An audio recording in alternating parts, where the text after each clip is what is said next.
Hello everyone, this is me Kapil सिक्का। स्वागत है आपका स्टडी की एजुकेशन प्लेटफॉर्म में। इकोनॉमिक्स सर्वर 2021-2022 की सीरीज में आज हम चर्चा करेंगे चैप्टर 4 के पार्ट 2 की। अभी तक हमने देखा चैप्टर 4 में कुछ इंपॉर्टेंट पैरामीटर्स थे। चैप्टर 4 में हमने बैंकिंग सेक्टर को देखा, एनपीएस के मेस को देखा। हमने देखा कैसे मॉरेटोरियम्स होने की वजह से बैंकिंग सेक्टर की जो स्ट्रेस्ड एसेट्स हैं वो थोड़े से ज़्यादा हुए, क्योंकि कहीं ना कहीं एडवांसेस जो हैं, लोन्स जो है वो बैंक्स देने लगे, और सबसे ज़्यादा आईबीसी पे मॉरेटोरियम लगा हुआ था। तो फिर उसकी वजह से रिकवरी का जो प्रोसेस है वो बैंक का हॉल्ट हो गया था।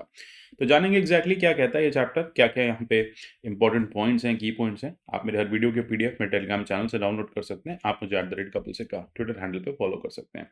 चलते हैं चैप्टर 4 की तरफ।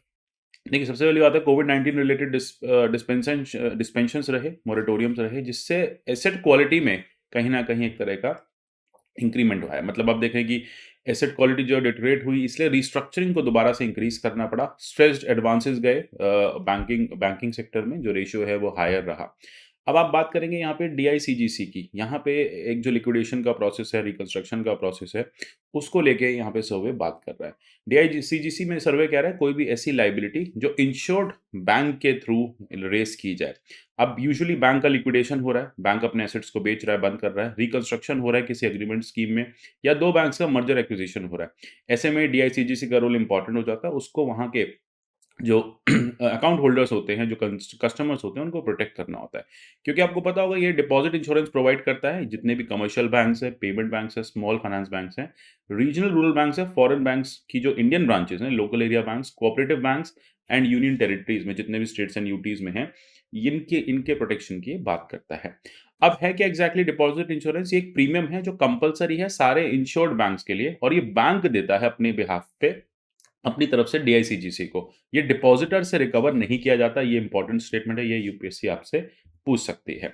अब यहाँ पे देखिए डीआईसीजीसी में कौन-कौन से, जब हम बात करते हैं इंश्योरेंस की, आपका जो पैसा वहाँ रहता है उसके इंश्योरेंस की, तो कौन-कौन से बैंक्स यहाँ पे आते हैं एम्बिट में। तो कमर्शियल बैंक सारे हैं, जिसमें जिसमें प्रॉविडेंट फंक्शनिंग बैंक्स हो, लोकल एरिया बैंक्स हो, और कोऑपरेटिव बैंक के केस में स्टेट, सेंट्रल, प्राइमरी कोऑपरेटिव्स, ये सारे आते हैं। ठीक है, साथ ही साथ आप देखेंगे कि एक कोऑपरेटिव सोसाइटीज एक्ट भी है जो एम्पावर करता है आरबीआई को कि अगर कुछ भी इस तरह का मिसमैनेजमेंट हो कोऑपरेटिव बैंक में, तो फिर उसकी कमिटी को सुपरसीड कर जाए, बैंक को वाइंड अप कर दे, बैंक का अमेलगमेशन कर दे, रिकंस्ट्रक्शन कर दे, और जो भी बैंक के लाइबिलिटीज हैं उसे राइट ऑफ करके जो पैसा बचे डिपॉजिट इंश्योरेंस स्कीम के थ्रू लोगों में बांट दे। तो ये आरबीआई का प्रोसेस रहता है कोऑपरेटिव बैंक के डिफॉल्ट होने में। आपको याद होगा पीएमसी के डिफॉल्ट में आरबीआई ने ऐसा ही किया था।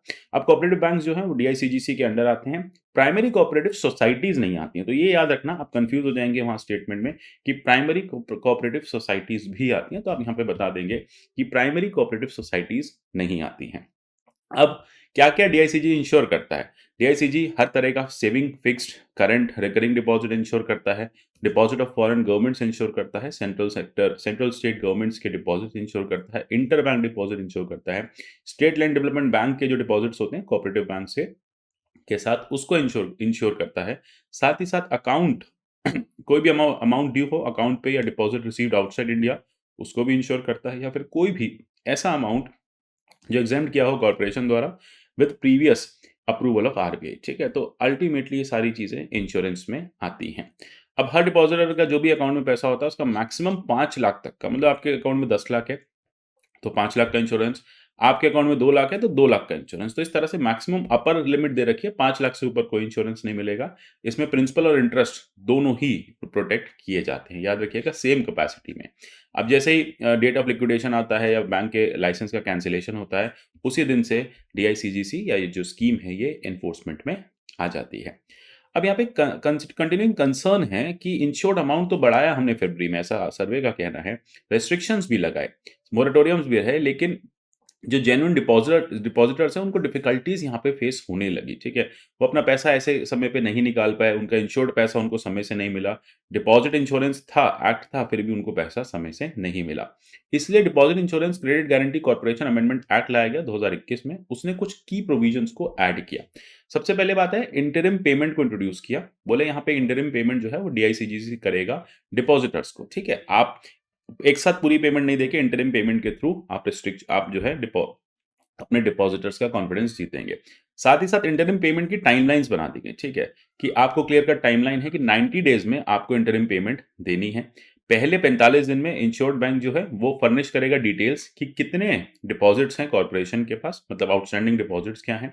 फिर 30 डेज में वो रिसीट्स की डिटेल्स देगा, जिससे ऑथेंटिसिटी हो जाएगी कि क्लेम्स जो आए हैं वो ठीक है, और 15 दिन के वेरिफिकेशन के बाद वो पैसा जो है डिसबर्स किया जाएगा। तो इस तरह से इंटरिम पेमेंट्स की टाइमलाइन बना दी गई है।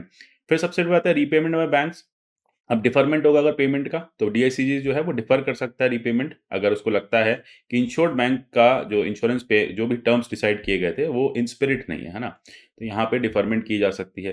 फिर टाइमली रीपेमेंट करना है बैंक को, डीआईसीजीसी को, यहाँ पे प्रायोरिटी जो है रीपेमेंट की, बैंक सबसे पहले डीआईसीजीसी को पैसा देगा। बैंक की जो भी बैंक के पास डिपॉजिट्स हैं, एसेट्स हैं, जो भी बैंक के पास पैसा पड़ा हुआ है, वो सबसे पहले डीआईसीजीसी को भेजा जाएगा, और एक प्रोविजन जो है अगर नहीं होता है तो पीनल इंटरेस्ट रेट उस पे लगाया जाएगा। सबसे ज़्यादा प्रीमियम पे कोई सीलिंग नहीं है। पहले एक्ट में ये था कि 15 पैसा था प्रीमियम पे, जो अब रिमूव कर दिया गया है। अब जो प्रीमियम है वो समय समय पे अप्रूव किया जाएगा प्रायर अप्रूवल के आरबीआई के साथ। प्रीमियम होता है बेसिकली जो इंश्योरेंस पे दिया जाता है। अब एक्ट क्योंकि फोर्स में आ चुका है, तो 1500 करोड़ जो है लगभग 1.2 लाख डिपॉजिटर्स को डीआईसीजीसी दे चुका है अब तक। बैंक के क्रेडिट ग्रोथ की बात करें तो रिस्क कैपिटल जो है बैंक की देखो बड़ी है, फाइनेंसेस बैंक ने बढ़ाए हैं, तो जब फाइनेंसेस बढ़ाएंगे तो क्रेडिट ग्रोथ बढ़ेगी। न्यू बैंक्स आए हैं, फिनटेक बैंक्स आए हैं, बैंक्स ने पार्टनरशिप्स की हैं, तो क्रेडिट ग्रोथ हुई है, कंज्यूमर ग्रोथ हुई है यहाँ पे कंज्यूमर क्रेडिट में। साथ ही साथ आप देखेंगे डिजिटल पेमेंट का स्पेस भी बढ़ा है। एनपीसीआई ने जो ट्रांजेक्शन का डेटा दिया है उसमें उसने बताया कि 50% जो ट्रांजेक्शन्स हैं यूपीआई में वो लगभग 200 रुपए से कम की हैं। भूटान आपने देखा रिसेंटली पहली कंट्री बना जिसने यूपीआई स्टैंडर्ड्स को क्यूआर कोड के थ्रू लिया, और अब नेपाल उसको इंटीग्रेट करने जा रहा है। तो सेकंड कंट्री आप देखेंगे सिंगापुर के बाद भूटान बना जिसमें भीम यूपीआई एक्सेप्टेंस हुआ मर्चेंट लोकेशंस, मतलब आप सिंगापुर ट्रैवल कर रहे हैं या फिर आप भूटान ट्रैवल कर रहे हैं तो आप यूपीआई का यूज वहां पे कर सकते हैं। आरबीआई ने डेली लिमिट आईएमपीएस ट्रांजैक्शन की 2 से 5 लाख कर दी। ई रूपी एक कॉन्सेप्ट आया है जो एक पर्पस स्पेसिफिक डिजिटल वाउचर है, जिसमें कस्टमर को बैंक अकाउंट की जरूरत नहीं है। ठीक है, वो बेसिक फोन से, अगर आपके पास नॉन स्मार्टफोन है आप उससे ऑपरेट कर सकते हो, जहां पे इंटरनेट कनेक्शन नहीं है। आपको एक प्रीपेड वाउचर मिल जाएगा, आप उस कोड के थ्रू उसमें से पैसा रिडीम कर सकते हैं। फर्स्ट जो ई रूपी का केस है वो वैक्सीनेशन प्रोग्राम के टाइम पे इंप्लीमेंट किया, और लोग लगभग 2.2 बेनिफिशरीज को इस तरह के वाउचर जो है बैंक्स ने दिए। अच्छा, बात करेंगे कैपिटल एडिक्वेसी रेशियो का। देखिए जिस तरह से बैंकिंग में डर डर बढ़ता जा रहा है, इसी तरह से कैपिटल एडिक्वेसी रेशियो यानी रिस्क जो होता है बैंक का, उसकी वेटेज में आपको अपने पास एक पैसा बैंक को रखना होता है। मान के चलिए 100 रुपए अगर बैंक के पास अगर लोनेबल है, 100 रुपए अगर वो लेंडर लेंडर मतलब एज अ लेंडर दे सकता है, तो उसका कुछ एक परसेंट, वो 15% हो सकता है, वो 16% हो सकता है, बैंक को अलग से कैपिटल एडिक्वेसी में रखना पड़ेगा। क्योंकि जब भी एनपीएस होंगे या बैंक डिफॉल्ट करेगा, सबसे पहले सीएआर को लिक्विडेट करके लोगों का पैसा या बैंक की लायबिलिटीज चुकाई जाएंगी। अब यहाँ पे कहा जा रहा है कि 2003-4 में ये 13% रहता था, हम लगभग 16% तक ले गए हैं इसको। ठीक है, 16-17% के बीच में है, क्योंकि जैसे जैसे देखिए बैंकिंग में रिस्क बढ़ता जाएगा, आरबीआई जो है कैपिटल एडिक्वेसी रेशियो नॉर्म को स्ट्रिंजेंट करती जाएगी। इसी के साथ साथ national asset reconstruction company limited आपने देखा, हमने पहले आईबीसी के बारे में देखा, सारफेसी के बारे में देखा, हमने बहुत सारी रिकंस्ट्रक्शन स्कीम्स के बारे में देखा, एनपीएमएस को खत्म करने के लिए डेट रिकवरी ट्रिब्यूनल देखा। यूजफुल रहे हैं, लेकिन फिर भी हमें एक बैड बैंक की जरूरत हमेशा रही है। एनपीएस का जो मेस है ना वो रिजॉल्व नहीं हो पाया। 28 एआरसी हैं भारत में, तब भी कहा जा रहा है 3 से 4 ही केसेस रिजॉल्व हुए। स्मॉलर वैल्यू लोन जो हैं वो अभी उसका जो जो लाइबिलिटीज़ हैं वो भी ज़्यादा हैं। तो इस एनपीएमएस को रिज़ॉल्व करने के लिए एक हाई लेवल जो है प्रोविज़निंग की जाएगी पब्लिक सेक्टर बैंक्स द्वारा, और एक asset reconstruction company and asset management company को स्टैब्लिश किया जा रहा है, कंसोलिडेट किया जा रहा है। अब क्या होगा, this will be your national asset reconstruction company limited and Indian debt resolution company limited, इन दोनों को फॉर्म किया गया 2021 में। है क्या एग्जैक्टली ये है कि एसेट रिकंस्ट्रक्शन का काम करेगी। ठीक है, जो भी बैड लोन्स हैं पीएसयूज के, उनको परचेज कर लेगी और फिर उनको रिजॉल्व करेगी। पीएसयूज को उनका पैसा समय पे मिल जाएगा, और जो ये बैड बैंक है एनएआरसीएल है, ये अपने आप उस मैटर को रिजॉल्व करती रहेगी। कैनरा बैंक जो है उसका स्पॉन्सर है, शेयर होल्डिंग उसकी 12% है। अब एनएआरसीएल को कैपिटलाइज किया गया है इक्विटी और डेट दोनों से, है ना, वेरियस बैंक से 5 साल का टेन्योर के लिए। अब ये एसेट्स को एक्वायर करेगी लगभग 2 लाख करोड़ के मल्टीपल फेजेस में। जो भी रेगुलेशंस रहेंगी उस रेगुलेशंस के अंडर ये काम करेगी, जैसे 1585 स्ट्रक्चर में आएगा। यहाँ पे एक्विजिशन जो है वो 15% कैश में होगा, 85% सिक्योरिटी रिसीट्स में होगा। सो अल्टीमेटली ये जो बैंकिंग में इसको खत्म करना है वो इन दो कॉर्पोरेशंस के द्वारा किया जाएगा। तो ये क्या करेंगी ये स्विस चैलेंज मॉडल पे काम करेंगी। देखिए स्विस चैलेंज मॉडल क्या होता है कि सबसे लोअर बिडर को आप जो है वो अपना क्या कहते हैं फाइनली लोन बेचेंगे या फिर जो भी आप अपना कॉस्ट करने जा रहे हैं वो लोअर बिडर को होगा। अच्छा इसमें एक बात और याद रखिएगा स्विस चैलेंज में क्रॉस बिडिंग होती है। जैसे कि एक कंपनी जैसे आपने फर्स्ट टाइम बिडिंग कराई, ठीक है? कि ये पर्टिकुलर लोन ₹100 में खरीद रहे हैं हम, ठीक है? अब ये सबसे लोएस्ट है। अब आप इसकी फिर से काउंटर बिडिंग भी खोल देंगे कि भैया हमारे पास ₹100 सबसे लोएस्ट आई है, इससे भी लो कोई देना चाहता है तो दे दे। इसको कहते हैं स्विस चैलेंज मॉडल। इसे हाल ही में हमने नेशनल हाइवेज कंस्ट्रक्शन में, इंफ्रास्ट्रक्चर कंस्ट्रक्शन में भी यूज़ किया था। तो स्विस चैलेंज मॉडल काफ़ी सक्सेसफुल होता जा रहा है और काफ़ी अच्छी तरह से वर्क भी कर रहा है। देन आप देखेंगे ग्लोबली बैड बैंक्स तो एस्टैब्लिश किए ही गए थे, ठीक है? जैसे धनंतरा ने नेशनल बेरहाड है मलेशिया में, एसेट रिज़ॉल्यूशन उकार है यूके में, तो भारत ने का भी अब अपना बैड बैंक है, ठीक है? गवर्नमेंट गारंटी जो 5 साल तक है, 5 साल तक ये एसेट रिकंस्ट्रक्शन कोशिश करेगा जितने भी बैड लोन्स हैं उनको रिज़ॉल्व करे। फिर डिजिटल पेमेंट्स की बात यहाँ पे की जा रही है, यूपीआई का इंटरफेस काफ़ी सक्सेसफुल हुआ है। आप देख रहे हैं यूपीआई से payment transactions free of cost होती हैं और इसको इंटीग्रेबल क्योंकि इंटरऑपरेबल मॉडल है, इसे सब लोग इंटीग्रेट कर चुके हैं। तो वन नेशन वन यूपीआई वाला, वन क्यूआर कोड वाला कॉन्सेप्ट यहाँ पे आ चुका है। Non banking financial company sector की बात करें तो क्रेडिट इंटेंसिटी जो है वो लगभग आप देखेंगे राइजिंग जीडीपी की राइजिंग कॉस्ट के साथ लगाई जाती है जो इस समय बढ़ रही है। इंडस्ट्री जो है लार्जेस्ट रिसिपेंट है क्रेडिट की। अब यहाँ पे इंडस्ट्रियल सेक्टर को दिया गया है सबसे, उसके बाद दिया गया रिटेल लोन्स को और थर्ड दिया गया सर्विस को। तो सबसे ज़्यादा एनबीएफसीज ने इंडस्ट्रीज को दिया है इस समय क्रेडिट, देन उसके बाद रिटेल लोन्स जैसे आपके टीवी फ्रिज मोबाइल खरीदने के लिए, एंड देन उसके बाद या छोटे छोटे सिंगल पर्सन लोन्स जो होते हैं फिर आपने सर्विसेज सेक्टर को दिए हैं। अब यहाँ पे रेगुलेटरी रिक्वायरमेंट 15% की है, याद रखिएगा एनबीएफसीज के केस में लगभग 26% एनबीएफसी इस समय उसको मेंटेन करिए। तो कहा जा रहा है एनबीएफसी जो है वो काफ़ी सेफ हैं। और जैसे कि आपको पता है एनबीएफसी को हम शेडो बैंक्स भी कहते हैं क्योंकि ये बैंकिंग सेक्टर की शेडो में काम करती हैं, ऑलमोस्ट सारी वो सर्विसेज देती हैं जो बैंक्स देते हैं, बट फुल फ्लेजेडली बैंक ये नहीं कहलाते।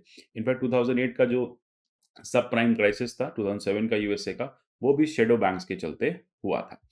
अब यहाँ पे फैक्टरिंग के केस में कहा गया है कि फैक्टरिंग की जा रही है, जो एक ट्रांज़ैक्शन है जहाँ पे एंटिटी अपने रिसीवेबल्स को सेल कर देती है, जहाँ पे भी कस्टमर्स का ड्यू होता है, वो एक थर्ड पार्टी को सेल करके आगे चली जाती है। लेट अस से अब एक कोई कंपनी भारत में एनबीएफसी चला रही है, ठीक है? वो मूव ऑन होना चाहती है, तो वो अपने एनबीएफसी के जो लोन्स हैं, वो दूसरी कंपनी को सेल कर देती है और वहाँ पे उस फैक्टरिंग को किया जाता है। तो फैक्टर जो होता है, वो पेमेंट्स कलेक्ट करता है और कमीशन अर्न करता है इंटरेस्ट के फॉर्म पे, ठीक है? तो इस तरह से फैक्टरिंग भी आपने देखा हो रही है। ये बिल डिस्काउंटिंग से अलग है। बिल डिस्काउंटिंग के बारे में आपको पहले भी मैंने बताया हुआ है। बिल डिस्काउंटिंग एक प्रोसेस होता है जिसमें जो आपका मनी मार्केट का इंस्ट्रूमेंट होता है। लेट अस से आपने किसी किसी कंपनी को किसी कंपनी को आपने कोई भी गुड्स सप्लाई किए, ठीक है? और वहाँ पे 90 डेज़ का क्रेडिट पीरियड है कि आपको 90 दिन के बाद पेमेंट मिलेगी, तो आप उसके बिल को लेके किसी बैंक से बिल डिस्काउंटिंग करा सकते हैं। मतलब 2% 3% कम में किसी और बैंक से, किसी इंस्टीट्यूशन से पैसा ले सकते हैं और वो इंस्टीट्यूशन अपने आप आपके क्रेडिटर से, आपके उस बायर से सेटल डाउन कर लेगा।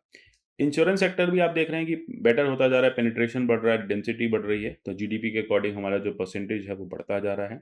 अब यहाँ पे प्रीमियम जो है मतलब लोग देने को तैयार हैं और आप देख रहे हैं कि पेनिट्रेशन इस समय वैसे तो देखिए बहुत ज़्यादा नहीं है भारत में, सिर्फ 4.2% है, लेकिन स्टिल पहले से काफ़ी बेटर है। हमने पिछले 20 साल में डबल की ग्रोथ की है। अभी भी कहा जाता है कि इंश्योरेंस सेक्टर में काफ़ी बड़ा स्कोप है भारत में। पेंशन सेक्टर की बात करें तो वहाँ पे भी देखिए रिकॉर्ड ग्रोथ है ही।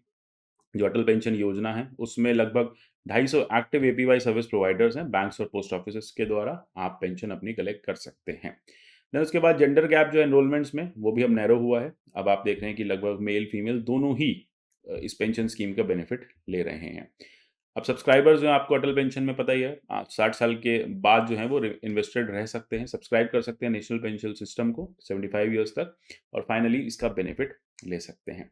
नेक्स्ट है इंसॉल्वेंसी बैंकरप्सी कोड के बारे में कहा गया कि सिंप्लीफाइंग प्रोसीजर्स है वॉलंटरी लिक्विडेशन प्रोसेस का, आप इजीली अब एग्जिट मार सकते हैं। तो क्रॉस बॉर्डर इंसॉल्वेंसी की बात की जा रही है। क्रॉस बॉर्डर इंसॉल्वेंसी के केस में कुछ ऐसे सर्कमस्टेंसेस हैं जिसमें डेटर के एसेट्स जो हैं वो किसी और कंट्री में है, तो वहाँ पे भी आईबीएफसी जो है वो कोशिश कर रहा है कि कुछ किया जाए, क्योंकि देखिए अभी तो आईबीएफसी जो है वो डोमेस्टिक लॉस की बात करता है, तो आईबीएफसी के पास कोई ऐसा इंस्ट्रूमेंट नहीं है जिससे कि वो क्रॉस बॉर्डर जुरिडिक्शन को कर सके। लेकिन यहाँ चर्चा चल रही है कि आप जो है वो इसको इस तरह से बनाइए कि आप क्रॉस बॉर्डर इंसॉल्वेंसी कर सकें। अब जो भी फॉरेन क्रेडिटर्स होते हैं वो क्लेम कर सकते हैं डोमेस्टिक कंपनी के अंडर आईबीसी, लेकिन आईबीसी जो है वो ऑटोमेटिक रिकॉग्निशन नहीं करती इन प्रोसीडिंग्स का बाकी कंट्रीज में, ठीक है? तो क्रॉस बॉर्डर इंसॉल्वेंसी जो है सेक्शन 234 235 से रेगुलेट होती है। इसमें सेंट्रल गवर्नमेंट को एक अथॉरिटी मिलती है कि वो बायलैटरल एग्रीमेंट्स कर ले क्रॉस बॉर्डर इंसॉल्वेंसी की सिचुएशन सुलझाने के लिए। यानी आप ये कर सकते हैं आईबीसी के through country wise, country specific आप रेजोल्यूशंस बना सकते हैं, एग्रीमेंट्स बना सकते हैं और अकॉर्डिंगली आप अपनी इंसॉल्वेंसी को कर सकते हैं। देन उसके बाद 235 में एडजुडिकेटिंग अथॉरिटी को एक अथॉरिटी दी गई है कि आप लेटर इशू कर सकते हैं इन कंट्रीज में, ठीक है? तो ये बेसिकली यहाँ पे कहा जा रहा है कि क्रॉस बॉर्डर इंसॉल्वेंसी फ्रेमवर्क हमें स्ट्रेंथन करना है। इनफैक्ट ये जो फ्रेमवर्क है United nation commission on international trade ने अडॉप्ट किया हुआ है और इसको इंडिया अपने सर्टेन मॉडिफिकेशंस के साथ ले सकता है। अब अगर हम बात करें यूएनसीआई ट्रियल की, ये क्रॉस बॉर्डर इंसॉल्वेंसी प्रोसीजर है, 1997 में आया था।